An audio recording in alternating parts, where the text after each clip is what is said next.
এই সবুজ ফুলকপির মতো দেখতে সবজিটা হচ্ছে ব্রকলি। এর স্বাদ আর গুণ কারোই অজানা নেই।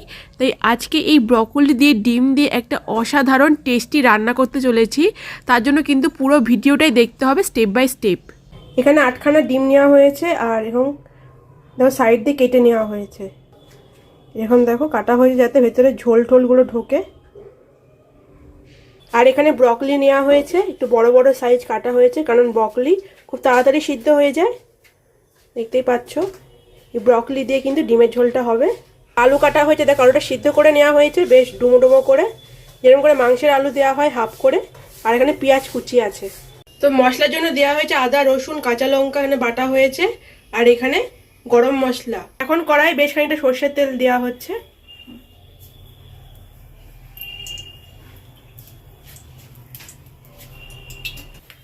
এরপর ওই ডিমের মধ্যে হলুদ দেওয়া হচ্ছে আর লবণ দেওয়া হবে। ভালো করে মাখিয়ে একটু ফ্রাই করে নিতে হবে।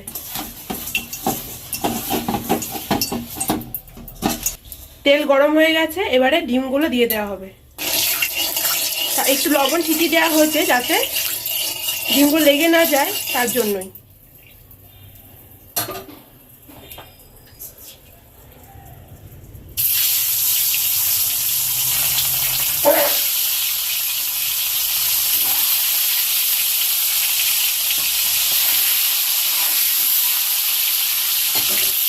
সবকটাই ডিম কিন্তু কড়াই চলে এসেছে, এবার ভালো করে ফ্রাই করা হবে। ততক্ষণে একটু লালচে লালচে ভাব চলে আসছে।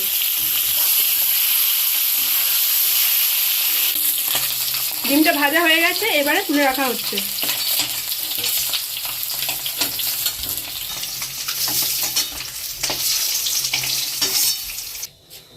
ডিমটা ভাজা হয়ে গেছে, এরপর ওই তেলের মধ্যেই এখানে সেদ্ধ আলুটাকে লবণ হলুদ মাখানো হয়েছিল সেটা দিয়ে দেওয়া হচ্ছে।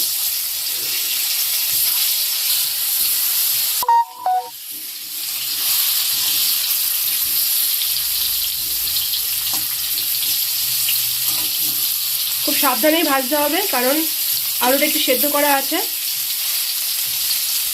লাল লাল করে আলুটাও ভাজা হয়ে গেছে, এরপর তুলে নেওয়া হচ্ছে।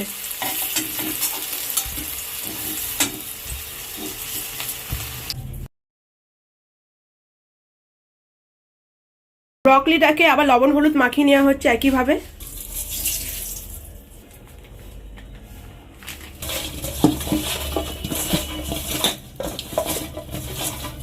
আর বাকি তেলের মধ্যে ব্রকলিগুলোকে ভেজে নেওয়া হচ্ছে।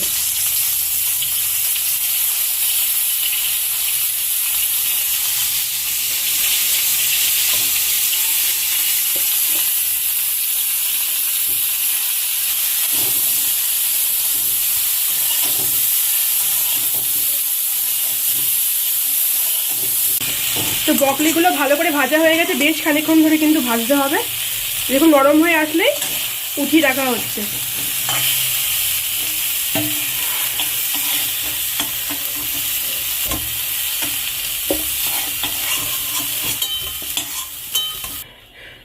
কড়াই আবারও সর্ষের তেল অ্যাড করা হলো 2 চামচ মতো। তো তেল গরম হয়ে গেছে, এই পর্যায়ে দিয়ে হলো গোটা জিরে, সামান্য পরিমাণ গোটা জিরে, আর সাথে 2 থেকে 3টে তেজপাতা একটু ভাগ করে দেওয়া হয়েছে। ফোড়নটা ভালো করে ভেজে নিতে হবে। এরপর ফোড়নটা ভাজা হয়ে গেছে, এবার দেওয়া হলো 2টো ছোট ছোট পেঁয়াজ কুচি।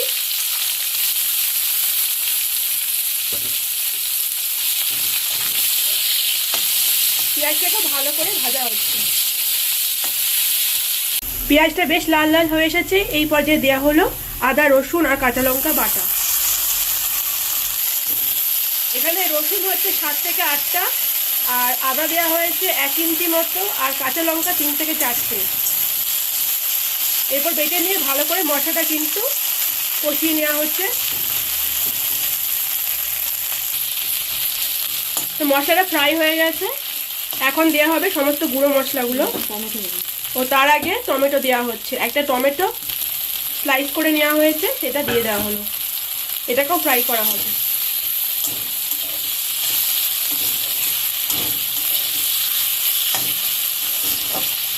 টমেটো কাঁচা গন্ধ, মশলাগুলো কাঁচা গন্ধ জানেন, গুঁড়ো মশলা দেবেন। তো টমেটোটা একটু নরম হয়ে গেছে, ভাজা ভাজা হয়ে গেছে। এই পর্যায়ে দেওয়া হলো গুঁড়ো মশলা। প্রথমে দেওয়া হচ্ছে জিরে গুঁড়ো 1/2 চামচ মতো, ধনে গুঁড়ো 1/2 চামচ, শুকনো লঙ্কা গুঁড়ো সামান্য পরিমাণ 1/2 চামচ মতো, হলুদ গুঁড়ো 1/2 চামচ,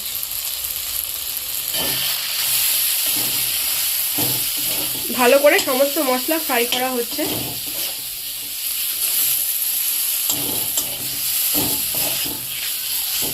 মশলাটা যাতে পুড়ে না যায় কষানোর সময়, তার জন্য একটু জল দেওয়া হচ্ছে সামান্য পরিমাণ, এতে মশলাটাকে কষানোতে হেল্প করবে। তো মশলাটা কষানো হয়ে গেছে, তেল ছেড়ে দিয়েছে। এই পর্যায়ে আলুগুলো দেওয়া হচ্ছে, ভেজে রাখা আলু।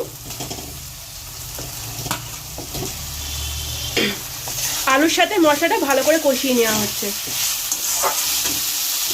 সাথে দেওয়া হচ্ছে ব্রকলি, ভেজে রাখা ব্রকলিগুলো।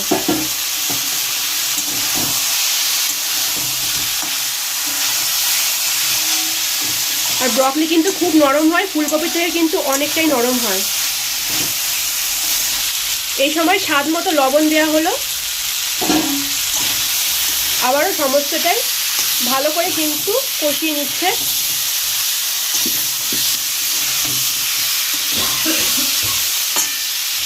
তো এখন জল দেওয়া হচ্ছে, যত পরিমাণ ঝোল খেতে চান সেই পরিমাণে জল দেবেন।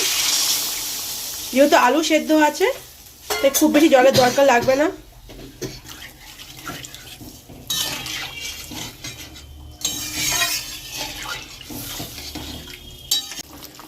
ঝোলটা ফুটে গেছে, তো একটুখানি সিদ্ধ হবে ব্রকলি আর আলুটা, তারপর কিন্তু ডিম দেওয়া হবে। ততক্ষণ একটু ফুটে যাক। তারপরে এবার ঝোলটা ফুটে উঠে মানে একদম মানে সিদ্ধ হয়ে গেছে আলু আর ব্রকলিটা। এই পর্যায়ে গরম মশলা দেওয়া হলো,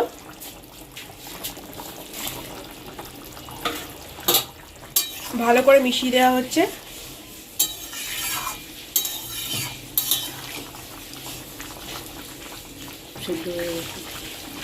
দেখো আলু সেদ্ধ হয়ে গেছে, ব্রকলিও সেদ্ধ হয়ে গেছে। এখন ওই ঝোলের মধ্যে দেওয়া হচ্ছে ডিম।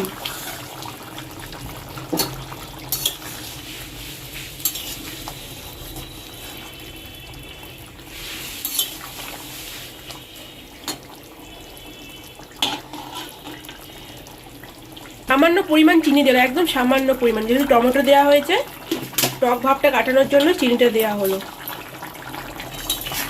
ভালো করে মিশিয়ে দেওয়া হচ্ছে।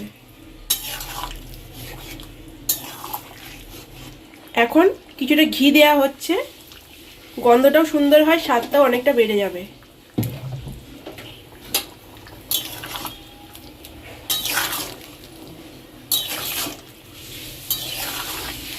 রান্নাটা হয়ে গেছে। এটা কিন্তু একেবারে ঢেকে রান্না হবে না, যেহেতু ব্রকলি সবুজ ভাবটা নষ্ট হয়ে যাবে ঢেকে রান্না করলে, তাই পুরোটাই কিন্তু ঢাকনা ছাড়াই রান্না হয়েছে। একটু ফুটে আসলেই একদম রেডি হয়ে যাবে ব্রকলি দিয়ে ডিমের ঝোল।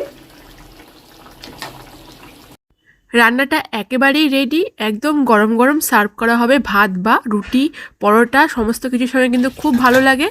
আর এই সুন্দর ব্রকলির টেস্টটা কিন্তু এই ঝোলটাকে আরও টেস্টি করে তোলে। সাথে ডিমের ঝোলটা কোনো কথাই নেই। এই রান্নাটা যদি তোমাদের ভালো লেগে থাকে অবশ্যই বাড়িতে ট্রাই করো। আর কেমন লাগলো কমেন্টে জানাতে ভুলো না। ভালো লাগলে প্লিজ প্লিজ প্লিজ ভিডিওটাকে শেয়ার করো। যারা পেজটাকে এখনও ফলো করোনি ফলো করে নাও শিগগিরই। আর ইউটিউবের বন্ধুরা সাবস্ক্রাইব করে নাও। দেখা হবে আবার নেক্সট ভিডিওতে আরও সুস্বাদু রান্নার সাথে। আজকে এখানেই বিদায় নিলাম।